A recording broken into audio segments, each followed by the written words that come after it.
Greetings and welcome to the VetPartners Town Hall Brief, where we share rich information in a short amount of time.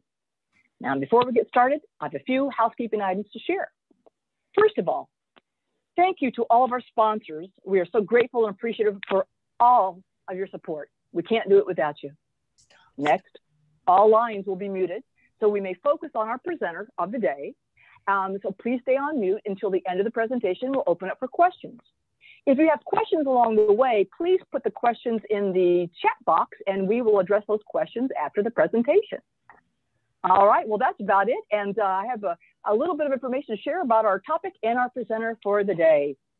Today's topic, the 3 doors to exit a veterinary practice. And now about our presenter, Tom Seeko. Tom Seeko is the co-founder of Florida Veterinary Advisors and co-host of Smarter Vet podcast. He has worked with veterinarians and practice owners for more than 6 years in over 20 states. Tom and his team are on a mission to help the veterinary community find clarity, feel confident, gain control, and experience contentment in their finances. Welcome, Tom. The floor is all yours. Thanks, Deb. I appreciate that. Welcome, everyone, and I'm glad to be here today to do this town hall brief. Hopefully, I'll keep it as brief as possible. And if you have some questions along the way, like Deb said, please put them in the chat. I'll do my best to address them during the conversation, or at least leave some time at the end. But without repeating the title again, of course, we're going to be talking about 3 doors. How we're going to exit. I do always like to start off my presentations. I have to show my dog, because this is actually why I work with veterinarians. His name's Theodore, and yes, that is a car seat that he is sitting in. So he is my little multi-poo, and he's one of the reasons why I continue to keep working with vets. Just a quick snippet for any of you who are not super familiar with us. I thought it'd be good to at least include this in here so you can see a little snapshot of our team, because we have several of us that are on our team. We work throughout the United States. Actually, my business partner is a certified exit planner, and I'm currently working on getting my certification as well. So we work a lot with the transition of practices and even people looking to buy into practices. Just a little quick snippet on myself if you want to read it. I know for the sake of time, I don't want to spend too much on this, but I do want to point out that I love soccer. So if any of you are soccer fans, I'm a huge Liverpool fan, and I was so pumped when they won the league last year.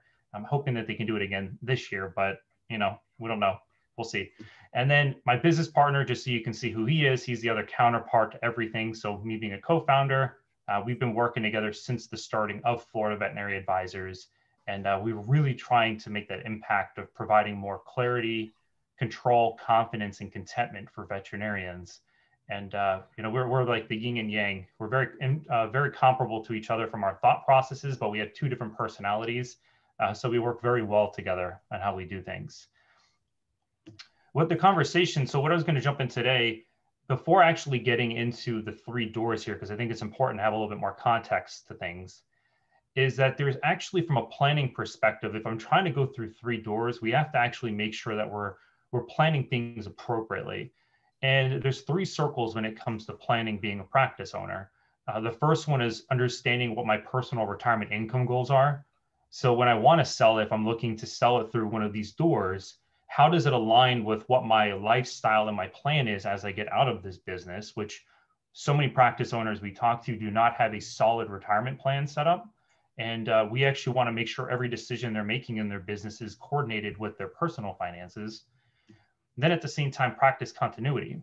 And this is basically in the event while we're either trying to build up the value of the business, trying to sell the business, what's going to happen over the course of time if someone becomes sick, disabled, an owner can't work, people left, someone passes away, like how does the business continue moving forward? And then the last part is making sure that there's a legacy, like what is the legacy or the, how am I preparing for when I get out of the business? Are there family members?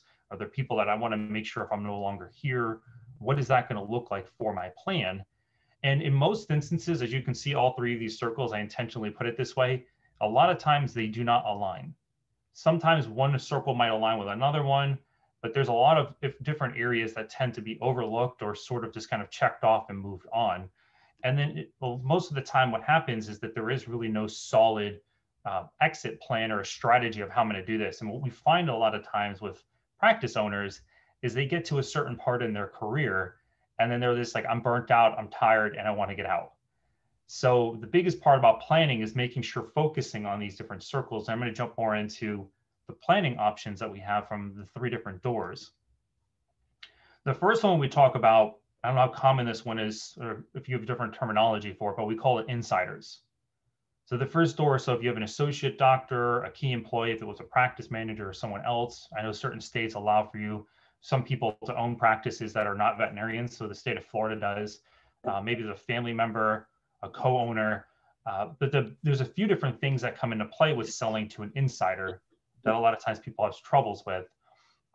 And there's some positives and negatives to it. So the first thing is why a lot of veterinarians want to go towards selling it towards an insider is that they want to keep the culture of their business. So if they sell it to a corporation or somewhere else, usually they say they'll keep the culture, but realistically what happens from time after a year or two, the business is not the same. Like it's just not going to be the same. Typically you have more control over the transaction. So if a practice owner is trying to get out of their business and they have, let's say, at least 5 years, at a minimum 5 years, you can typically structure an arrangement in place to transition the business over and potentially get more money from even a third party sale, which I'm going to talk about in a second. A big challenge a lot of the times is that the person who wants to buy the business has no money. And what happens is then they have to now default to the option of saying, hey, how are we going to fund this? And in most instances where it gets funded is that they will basically use the profits of that practice to basically have the new buyer pay out the seller. And what happens if the business doesn't do well or things start going in the wrong direction, this could cause the practice owner to now have to come back into the business if they're not careful. And of course, when we're trying to transition this business, which I'm going to touch on in a few minutes here, is there's a double taxation. So if I'm trying to sell it using the profits of the business, the person buying it has to pay taxes, and so does the person selling it has to pay taxes depending on how the arrangement is set up and how they're selling it. So the first door we always look at is selling through an insider. So many practice owners want to go this route, but not many of them do go this route because either they haven't planned appropriately, they don't have enough time, and they're just burnt out of getting out of their business. So this is an avenue that people want to go down. Typically, we want at least a 5, if we can have a 10-year runway, would be ideal to make sure that this works out. But on the other side is we've got what we call the third party sale. So this is everything from venture capitalists, this is to buying groups, bigger companies that are looking to purchase practices. And what we always look at why a lot of people are so enticed of going this direction is, of course, you get cash up front, less ongoing risk. But then there are different things that play in here is that there is, if there's family members or other different goals that are associated with it, it might not work out in the way that they had anticipated their plan to work out over time. And at the same time, the culture of the business, God forbid, there's a lot of companies out there that are saying the culture will stay the same. But I know I've seen time after time after time, the culture will change at some point. It's not going to stay the same anymore. So the business that was is not going to longer be the business that is. So the third party is where a lot of people tend to go if they haven't planned appropriately along the way. And some of the things too, when it comes to selling to a third party, is making sure if that is a direction someone wants to go, is that they have really good profit and loss statements for at least 2 or 3 years, good balance sheets, and then at the same time, tax returns that are prepared so they can actually have really good negotiating power to get the most from their business. And then the last one is the door number 3 is they basically just never sell the practice. They don't have a plan. They rely on their business to keep producing income for them over time. And over time, what will potentially just happen is that the doors will just get closed, that the business will get shut down. Maybe at some point, if they never do plan effectively here, they might have to do what they call a fire sale, and then they just close the doors of the business and get whatever money they can for it. So these are the 3 doors that we see. And of course, what happens is a lot of people, when they plan, they don't pick a door in advance or create options in play to be able to plan properly. So then it's by most people's default plan is, well, now I'm at retirement. What do I do? So we have to make sure as we're planning, we understand which door we should be going through. And this comes into, okay, so as earlier I was talking about the 3 things that we need to coordinate here. And if we're going through door 1, 2, or 3, well, what does this really mean to me as a practice owner if I'm trying to exit out of one of these doors? So from a practice and personal planning, there's a big overlay that comes into here. So like a lot of times when people plan, there's a certain amount of assets that they save, let's say in retirement accounts. They could be SEPs, they could be simples, they could be 401ks, other types of taxable investment stuff. And it makes up a portion of their savings. Then at some point, they're going to want to cash out on their practice. They're going to sell their business, and it's going to provide a huge chunk to them. Of course, it comes with huge taxes, just depending on the circumstances. And then there's a gap on top that typically exists. And this gap usually represents financial independence. And what I mean by that is there's a certain amount of money that I might need to have to recreate my lifestyle and that income that my business was producing for me. So there's that gap. In order for me to get to that level of independence, I need to get to that top number here.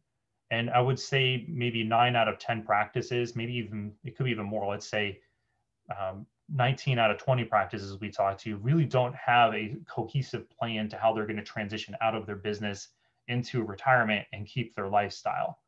And so one of these things is planning. It's super important to get these things right. And it's like, how do you close the gap?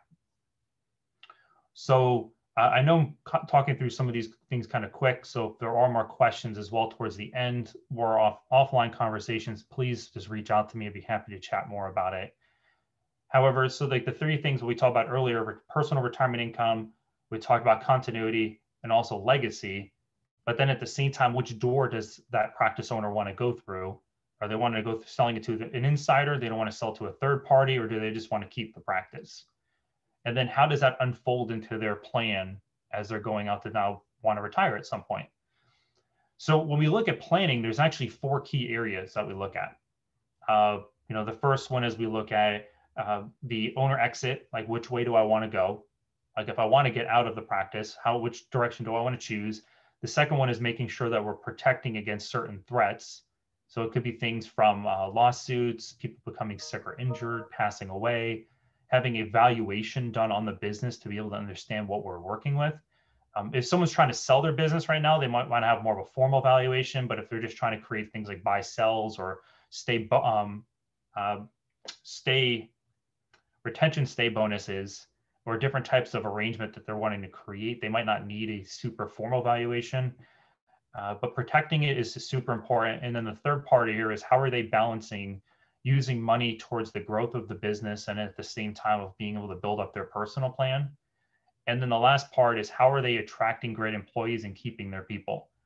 So a lot of times what happens is that there's money being spent on employees and people inside the business, and there really is no real understanding of how it provides value to me as the owner.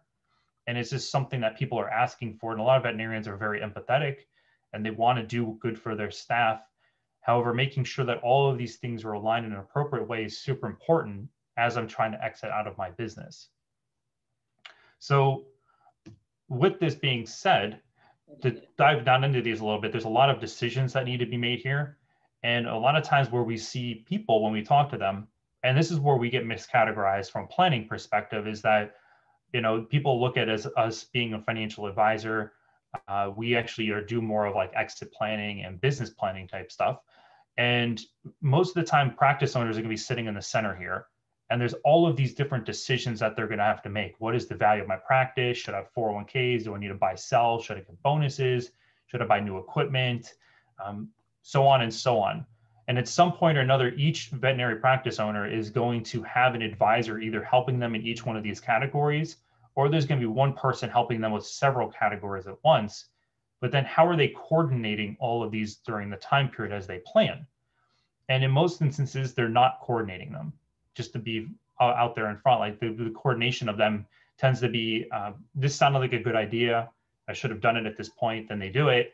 And then something else comes out in front of them and they're like, well, I should probably do this now. And then their plan becomes this accidental result of a multitude of decisions that they've made over time. So being able to coordinate these is super important with those 4 steps earlier. And from a protection part here, just to run through these a little bit, when we look at protecting, there's a lot of times if I ask someone, what is their biggest asset? A lot of times practice owners will by default say, well, my business is worth the most out of everything. Maybe they have a really expensive home. have lots of other real estate. However, when we talk with most people, if we're looking at, let's say that I'm going to work over the course of the next 20 years. Of course, if I'm closer to retiring, then this example might not apply as much. Now it may shift more to the practice or my savings that I have built up. But if I'm going to work over 20 years and make $250,000 a year of income, and let's say every year I'm going to increase my income by 3%, that means I'm going to make about $6.7 million over the course of 20 years. Wow. So if my practice was worth $2 million, I'm going to make $6.7 million in income. So when we look at threats here, we're looking at two different things. We're looking at the value of my business, and we're also looking at the threat to my income. So how do we protect both of those? And the reason for protection, it tends to be right after we understand which way we want to go to sell our business. We have to understand protection because, well, this is the area where it can be the most urgent and irrevocable, and it could be catastrophic loss to this person. So if I get in a car accident, I become sick or injured, I lose employees, someone passes away, becomes sick or injured, my business is getting sued, malpractice, whatever the case is, my business now is inoperable due to a storm coming through. There's so many different things that could happen and derails the direction of what that practice owner is trying to accomplish. And protection is super important to get right the first time. And there's a lot of different things that come into protection, and not to spend too much time on this, but there's things of how like the business entity is set up from a tax standpoint and buy-sell arrangements to their types of insurances that they have in play. When it comes to disability insurance, there's things that they can have on a personal standpoint, and then there's disability insurance and things that they can get for their employees. And it's not just group insurance, but on their key employees, they can buy stuff. Life insurance. So like, what are they doing to make sure in the event they are no longer here that their family continues to receive the value of their business and all the future income that it would produce? And then if there's other business partners or essential or key employees, well, what am I doing to make sure that those people are, if something happens to them or if they leave or whatever the case is, that there's stuff in play to protect that. And then the other party on protection is legal documents. Time after time after time, we see it that people set up buy-sell arrangements and they're missing certain parts. Maybe they're not worded in an appropriate way. They haven't taken that next step to fund them. So they haven't bought life insurance or disability insurance, or they just buy something just to buy it because they just said they had to go take care of it right now. Operating agreements, non-competes, non-disclosures, employee agreements, like those different types of things are super important to have. And it's not just to do them, but to have them done properly, so how they fit into the overall plan of things. So protection, comes in, there's insurances, there's the way entities are set up, there's different agreements that are in play. And then when we shift over here to cash flow, so the other thing we're talking about cash flow, when we look at from planning, is that a lot of times practice owners will take a lot of their money and then they keep putting it back into their practice. And the reason for that, why I would say is, well, their practice tends to get the best return for them. So let's say that their business is doing $1 million a year of revenue and is producing them $200,000 of profit. That basically means to me that my business is producing 20% returns. $1 million producing 200,000 for me, and that's pretty good. So like, why would I not want to? Well, what happens is that most people's default retirement plan, if they haven't saved outside of the business, is now let's say I'm 65, I sell my business for $2 million. And now I want to live off of $250,000 a year of income because that's my lifestyle. That's what I've gotten used to, having my business paying for things for me and traveling and doing everything else. Well, if you do simple math here without any interest or investing it, that's 8 years of income. Maybe if I invest it, maybe I have 10 years. So what a lot of practice owners are having to experience at some point or another is that they're either having to drastically reduce their lifestyle or they're having to work longer, which is impacting these doors that they're wanting to go through, selling it to an insider, third party, keeping the business, because they're like, well, if I sell my business, I'm going to give up all this income, so why would I get rid of it? So when we look at this from selling it, where a lot of practices where we see the challenges is that they're usually owner dependent. So if the owner is no longer there, the business might start falling apart. Then there could be the largest transaction of their life. So selling a business is a big deal. Maybe they want family involved. Buyer might not have cash. And then of course, all of you might know that there's legislative changes that can happen to where it drastically changes things for people. So these are some things from a cash flow standpoint. People will usually default to their practice. And where we usually try to sit here to counterbalance this is that finding a way to use the business to save for them. And if you're a pass-through entity and you're taking money from the business and putting in your personal accounts or your personal accounts in your business, there is not a double taxation. So being able to understand how much money should I keep in the business for growth and for operations. But then at the same time, we always talk with business owners of how do we take W-2 earnings plus my distributions or my total profits for my business and start saving and moving money out of the business. So my business is not my net worth, but it actually helps build my net worth as well. So how do I do the both of them? And we try to target 20% of their profits is what we want to look at to be able to save. So then we can create less stress on that practice sale later on down the road. So cash flow is really important. And a couple more things I'm going to touch on here before, I'm running out of time. I'll try to wrap this up in a couple of minutes so in case there's some questions. When we look at employees, there's a couple different other parts that come into play here is that sometimes people are wanting to put benefits in place. So this is tying on cash flow. And what is the purpose of why they want to put things in place? Are they looking to retain people? Are they looking to reward people? Or are they looking to recruit people? And what happens is that depending on where the money goes, there's certain benefits that can be provided for everyone or are required to be provided for everyone. And there are certain things that can be provided for the key people. Either they're the ones that are highly compensated, they could be another doctor, or maybe they're in a managerial type position to where in the event that like if they're gone and they have certain vendor relationships or certain connections to the business, it could hurt the practice owner. But then at the same time, where most people commonly fall from a spending is that they will go to and they will start looking at purchasing health insurance, maybe put a 401k plan in, and then probably doing annual or performance bonuses. And typically health insurance and 401ks are what we call recruitment type programs. And then annual and performance bonuses are reward programs. And the challenge that a lot of practice owners run into is they usually never actually have a metric of how they're tying the bonuses for the people that they're paying bonuses to. They're just like, the business did well this month, so we're going to pay everyone a bonus. Business did well this year, we're going to pay everyone a Christmas bonus.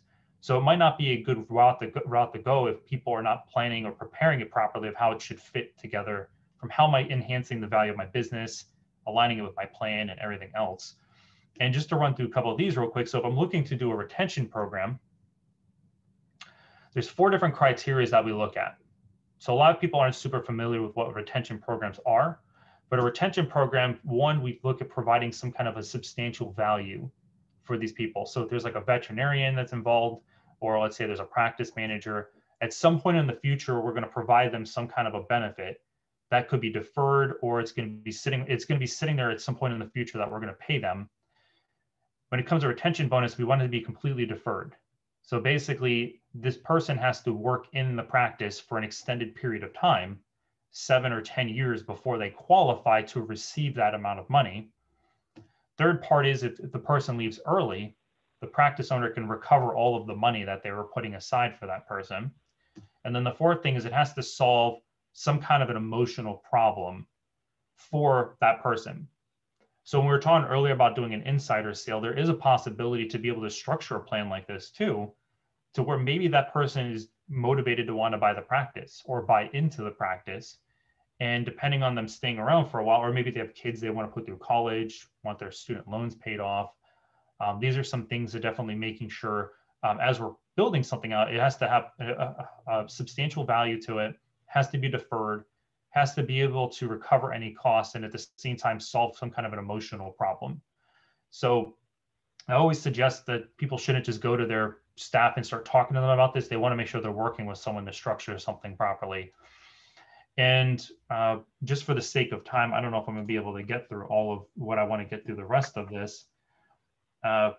One thing is that I would like to touch on. So earlier when I was talking about selling to an insider, is that typically when people were wanting to sell to an to an associate, or they want to sell to a practice manager, what happens is when someone is buying the practice using the profits of their business, so they're basically the person who's selling is saying, hey, you're going to take over ownership 100% of it, and now you're going to pay me through the profits of the business.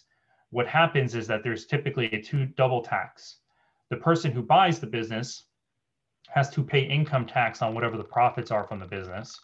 And then the person who's now paying the seller, the person who's exiting, now has to pay capital gains. So from an efficiency of how money is being used, most instances, this might not be the best route to go. And where there's what we usually look at trying to do with people is there's a term called the lowest defensible value. So for any of you who are not super familiar with this, usually accountants, there's some accountants I talk to that do know this, but don't know this. There's a way to be able to sell the business for a certain value on paper, but then to be able to structure certain compensation arrangements to still get the full value of how you're trying to sell the business for. So for an example, let's say that the business is worth $2 million, but maybe on paper to the IRS, we can sell it for $800,000. And then the other $1.1 million, $1.2 million is structured through some sort of other arrangement. And typically what that would look like is that they would actually have it to where there might be some kind of an installment sale done. So there would be a smaller portion being done with the installment note. But now instead of it, we would set up certain direct type of compensation to the person who's selling through either type of like a non-qualified deferred comp plan, a CERT plan, certain types of bonuses to be able to minimize the double taxation scenario that's happening here. There's a lot to talk about with this. So without trying to go into too much detail around this, there are ways to be able to minimize taxes and some of the risk when it comes to the transfer on that. And, you know, to jump here, and I want to just leave a couple minutes if there's some questions. In a lot of planning, the whole goal at the end of the day is that we have a retirement income plan and we have practice continuity in place, and we also have focus on our legacy and then have an exit plan. Most practice owners are going to be able to help at least keep most of their lifestyle as they go into retirement, and they're going to have a plan in place to be able to kind of get out and not have to worry about things anymore. And using all these things that we talked about throughout this presentation, there's a lot of ways to coordinate some of this, but of course, I'm just touching on this high level for the sake of our conversation. And I do need to make sure I dump this up here as well, just to kind of put this out here. I do have a disclosure, and the race thing should not be on here, but the disclosure for the presentation. But I'm going to stop for a second if there's any questions, because I know we're supposed to wrap up in 3 minutes. Tom, thank you very, very much. And we do have time. Anybody have a question for Tom? Just come on off mute if you want to make a comment, please. Yes, there is a question we've got from Joy, and the question is, can we get the presentation? And we typically, what we do is make this available on our website for our members, as well as the deck. Is that correct, Tom and Elizabeth, as far as sharing this information? It's up to Tom to read the deck, but we will have the recording available on the website. Okay. So Joy, hopefully that'll help. We'll be able to play this back on our website. Thank you for that question. Anybody else have a question on all this rich information from Tom today? All right. You know, if a question comes up, you know how to find us, right? So we'll make sure we get all your questions answered. In the meantime, Tom, thank you so much for this really very valuable and interesting discussion today. Also, thank you for being a VetPartners member. I really do appreciate you being part of our world. Anybody that has a question going forward, please reach out to Elizabeth at admin@vetpartners.org. I get that right, Elizabeth? Admin@vetpartners.org, and we'll make sure we get your answer for you. Again, many thanks to our sponsors. We can't say it enough. And in about 1 week, this recording will be in our website space. Stay tuned for more VetPartners Town Hall briefs that are coming your way. Thank you all for tuning in today and for all that you do for our profession. And until next time, stay healthy, stay happy, and stay safe, my friends. Thank you all very much.